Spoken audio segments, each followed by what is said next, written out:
गोविंदा गोविंदा वेंकटरमणा गोविंदा. नमस्कार मित्रांनो. 5 ऑगस्टला दुपारी 2 वाजता आम्ही निघालो होतो तिरुपती बालाजीच्या दर्शनासाठी. आमची दुपारी 2ची ट्रेन होती इथनं, चेन्नई एक्सप्रेस. ती 5 ऑगस्टला बुधवार होता. गुरुवारी सकाळी 7:30 वाजता रेणीगुंटा स्टेशनला पोहोचली. आमचा परतीचा प्रवास शनिवारी होता. शनिवारी 8:50ची आमची गाडी होती. तर सकाळी आम्ही 7:30ला पोहोचलो तिथे. त्याच्यानंतर आम्हाला बस भेटली. बसने आम्ही आमच्या रूमवर गेलो, जी ऑलरेडी रूम बुक केली होती. तिथे पोचायला आम्हाला साधारण 9:30 झाले असेल. सगळं चावी वगैरे हातात घेईपर्यंत आम्हाला 10 वाजले. नंतर आम्ही रूमवर गेलो, फ्रेश झालो आणि थोड्या वेळानंतर आम्ही एक बस ठरवली. आम्ही 20-25 जण होतो. बस ठरवल्यानंतर आम्ही तिथे जवळपासच्या मंदिरांमध्ये फिरायला गेलो, जसं की गोल्डन टेम्पल आहे, पद्मावती टेम्पल आहे, श्री गणेश टेम्पल आहे. ते एक 4-5 मंदिरं फिरलो. गोल्डन टेम्पल खूप लांब असल्यामुळे आम्ही पहिले तिकडे गेलो आणि मग बाकी ठिकाणी फिरलो. त्यानंतर त्याच दिवशी रात्री आम्ही तिथे SSD टोकन भेटतं ते विचारायला गेलो की टोकन कधी भेटेल म्हणून. तर तिथे सिक्युरिटी गार्डने आम्हाला सांगितलं की सकाळी 8 वाजता, म्हणजे शुक्रवारी सकाळी 8 वाजता तुम्हाला टोकनची लाईन चालू होईल. ते टोकन तुम्हाला शनिवारच्या दर्शनासाठी असेल. तर आमचा एक मित्र आहे, तो म्हणजे सगळेच जण जातात. तर एक मित्र बोलला की असं नसतं, आपल्याला आधीच लाईन लावावी लागते. मग आम्ही काय आयडिया केली, आम्ही गुरुवारी रात्री म्हणजे शुक्रवारी पहाटे 5 वाजता मी तिथे लाईनीला लागलो. तोपर्यंत लाईन वगैरे नव्हती चालू केली, भरपूर पब्लिक जमली होती. एक 5-10 मिनिटांनी डायरेक्ट त्यांनी आतमध्ये सोडलं लाईनीला. आम्ही गेलो.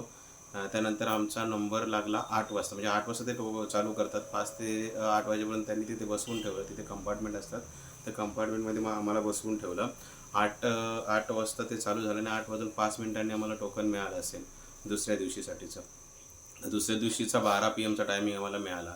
जर तुम्हाला टोकन नेक्स्ट डेचं मिळतं आहे, तर त्याच्यावरती काहीही टायमिंग असू दे, तुम्ही त्या नेक्स्ट डे उजाडल्यानंतर तुम्ही सकाळपासून रात्रीपर्यंत कधीही कुठल्याही टायमाला जाऊ शकता. तिसरी टोकन घेतल्यावर आम्ही रूमवर आलो. थोडं फ्रेश झालो, थोडा आराम केला. त्याच्यानंतर दुपारी आम्ही मग बाकीची जवळपासची जी मंदिरं आहेत, जसं की कालहस्तेश्वर मंदिर आहे, त्यानंतर इस्कॉन टेम्पल आहे, त्याच्यानंतर पद्मावती इथं झालं होतं आमचं. अजून एक 2-3 टेम्पल होते, त्याचं तर नाव मला ठीकसं आठवत नाही आहे. त्या टेम्पलमध्ये आम्ही गेलो. मग संध्याकाळी आम्ही जरा लवकर आराम करण्याचं ठरवलं. आराम केला. सकाळी पहाटे 5ला आम्ही उठलो दर्शनासाठी जाण्यासाठी. पण सगळ्यांची आवरावर होईपर्यंत आम्हाला जेमतेम निघेपर्यंत 7-7:30 झाले होते. तिथे रेणीगुंटाला वरती तिरुपतीला पोचेपर्यंत आम्हाला एक साधारण 8:30 वाजले.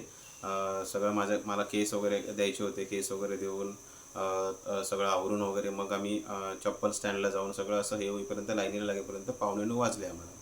तर आणि त्याच दिवशी म्हणजे शुक्रवारीच आम्ही टोकन घेतलं, म्हणजे शनिवारसाठीचं.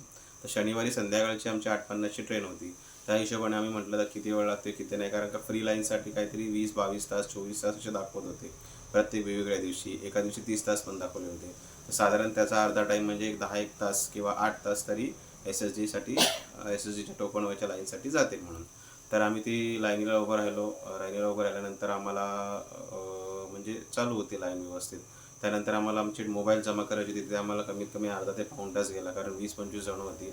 सगळ्यांचे मोबाईल जमा करायला 2 जण गेले, तर ते मागे राहू नये म्हणून मी त्यांच्यासाठी थांबलो. तर त्या अर्ध्या 1 तासात मागची भरपूर अशी लाईन पुढे गेली, जी लोकं मागून आली होती. म्हणजे आम्ही साधारण 9:15 लावला होता, पण आमच्या मागून 10-11ला आलेली पब्लिक पण आमच्या पुढे निघून गेली. तिथे आमचा एक हे झाला, ड्रॉबॅक झाला. हा मी तुम्हाला याच्यासाठी सांगतो की कोणी जर जाणार असेल तर त्यांना ह्या व्हिडिओचा फायदा व्हावा. त्यानंतर आम्ही तिथनं पुढं म्हणजे आमचे बरोबरचे जे मित्र होते, ते मोबाईल डिपॉझिट करून जेव्हा आले तेव्हाच तिथला गेट बंद झाला. म्हणजे मोबाईल जिथे डिपॉझिट होतो त्याच्या बाहेरचा. जर तो गेट बंद झाला नसता तर आम्ही 1 तास पुढे गेलो असतो. तर तो गेट बंद झाला, आम्ही तिथेच थांबलो. 1-1.5 तासानंतर तो गेट ओपन झाला. तो गेट ओपन झाल्यानंतर आम्ही पुढे चालत चालत गेलो. त्याच्यानंतर आम्हाला साधारण एक 15-20 मिनटं लागली असतील. 10 मिनटं लागली असतील. 10 मिनटात आम्हाला एक चेकिंग आली. त्या चेकिंगमध्ये जे सामान ठेवायचं असतं, ते सामान ठेवायच्या ठिकाणी एक साईडचं बंद होतं. मी नेमकं त्या साईडला गेलो. माझी चेकिंग झाली. मला म्हटले सामान चेक कर. मी सामान चेक करायला जाईपर्यंत आमची मंडळी पुढं निघून गेली. पुढे कंपार्टमेंट चालू होतात, खाली एक कंपार्टमेंट, वरती कंपार्टमेंट. तर मी चेकिंग होईपर्यंत मी मागे बघतोय तर मला कोणीच दिसत नाही. तर मी पुढे निघून गेलो. मी बोललो हे नक्की वरती गेलेत का खाली गेलेत, मला काहीच कल्पना नव्हती. तर मी थोडा वेळ थांबलो. थोडा वेळ थांबल्यानंतर वरती गेल्यानंतर असे कंपार्टमेंट आहेत 9, 10, 11, 12. असे कंपार्टमेंट होते. सगळ्यात पहिला कंपार्टमेंट 9 होता, जो मी 12व्या म्हणजे 12च्या पासून स्टार्ट केली. तर 9 आणि 10वे कंपार्टमेंट असे 2-2 कंपार्टमेंट ते बंद करतात. तर 9व्याची ते जाईपर्यंत तो कंपार्टमेंट ऑलरेडी बंद झाला होता आणि मला माहिती नाही आमची पब्लिक पुढे गेले, कुठे गेले, काय गेले. मग मी सगळीकडे शोधलं, मला दिसलेच नाही.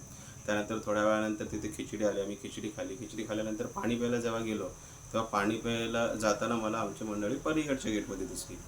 तर त्यांना मी सांगितलं असं असं झालं म्हणून. तर फक्त एक 2-5 मिनिटाच्या फरकाने मी त्यांच्यापासून मागे राहिलो. तर सांगायचं तात्पर्य हेच आहे मित्रांनो, की त्या कंपार्टमेंटमध्ये कमीत कमी 5 तास मी थांबलो होतो. म्हणजे 5 तास अडकलो होतो. माझ्याबरोबर अजून एक साथीदार होते, जे की खूप मागे होते.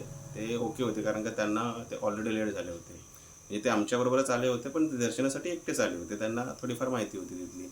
तर त्यानंतर हां, त्यातून एक गंमत अशी सांगतो, की जर तुम्हाला तिथं खिचडी आली, तर समजायचं आपले 2 तास जाणार आहे या कंपार्टमेंटमध्ये आणि त्याहून अजून जर चहा आला तर 3 तास आणि एक्स्ट्रा 2 तास असे 5 तास आमचे गेले.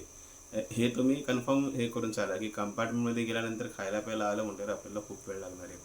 तर सांगायचं तात्पर्य हे 2 मिनिटं ती आणि आधीचा 1 तास याच्यामुळे माझं दर्शन हे कमीत कमी 10 तास वर गेलं आणि माझ्याबरोबरचे जे होते त्यांचं म्हणजे 8:45 ते 4:30 4:30पर्यंत त्यांचं दर्शन झालं आणि मला 7 वाजले. तर गंमत अशी होती की मी एवढा फ्रस्ट्रेट झालो होतो की 8:50ची गाडी होती, कधी बाहेर निघते कधी नाही आणि तिथे इमर्जन्सी असले तुम्हाला बाहेर पण जाऊन देत नाही. ते सांगतात लवकर आहे, लगेच दर्शन होईल, लगेच दर्शन होईल. पण त्या कंपार्टमेंटमधनं निघाल्यानंतर पण मला 1.5 तास लागला. म्हणजे कंपार्टमेंटमधनं 6:15च्या दरम्यान मी निघालो आणि 7 वाजता माझं दर्शन झालं. मी माझ्या मित्रांना फोन केला, त्यांनी सगळ्या बॅगा वगैरे आवरल्या होत्या. ते डायरेक्ट स्टेशनला येणार होते आणि मग मी मी म्हणजे तिथे बाहेर एकाचा मोबाईल पण नाही आपल्याकडे. माझा मोबाईल पण नेला होता, कारण का त्यांच्याबरोबर होता, मित्रांच्या त्या ह्याच्याबरोबर त्यांनी ठेवला होता. तर मग मी बाहेरून दुसऱ्याच्या मोबाईलवरून फोन केला आणि मग मी डायरेक्ट तिथनं रेणीगुंटा स्टेशनला गाडी पकडली. तर अशी माझी हे झाली. तर मला सांगायचं तात्पर्य हेच आहे, की त्या ठिकाणी नंतर मग मी गाडी पकडली आणि डायरेक्ट स्टेशनला आलो. मग त्यामध्ये ती मुलंसुद्धा थांबली होती 6-6:30 वाजेपर्यंत माझी वाट बघत. तर ती चप्पलसुद्धा आणायला गेली नाहीत. तर त्यामध्ये त्यांच्या चपलासुद्धा गेला, माझी चप्पलसुद्धा गेली. फक्त मोबाईल ते घेऊन आले सगळ्यांचे सुखरूप. मी डायरेक्ट स्टेशनला तसंच पोचलो. ना मला तिथे प्रसाद घ्यायला मिळाला, ना मला तिथे व्यवस्थित फोटोग्राफी करायला मिळाली किंवा मंदिराच्या बाहेर आल्यानंतर इतर जे आजूबाजूचे मंदिर आहेत तिथे जवळपास ते बघायला नाही भेटले किंवा त्याचं दर्शन नाही घ्यायला भेटलं. म्हणून मित्रांनो मला तुम्हाला हे सांगायचं की तुम्हाला जर ही प्लॅनिंग करायची असेल तर एक तर ऑनलाईन म्हणजे 3 महिन्याआधी ऑनलाईन बुकिंग होते. ₹300 टोकन असतं दर्शनासाठीचं, ते बुक करा किंवा SSDसाठी तुम्ही ज्या दिवशी जाल त्याच दिवशी रात्री म्हणजे पहाटेचंच मला वाटतं त्यांनी टायमिंग दरवेळेस ते चेंज करतात. तर असं काहीतरी अरेंज करा की शेवटच्या दिवसावर आपलं दर्शन नाही राहिलं पाहिजे. म्हणजे ज्या दिवशी आपली ट्रेन असेल त्या दिवसावर अशी तारांबळ होते. एवढंच यातून मला सांगायचं होतं. धन्यवाद. व्यंकटरमणा गोविंदा.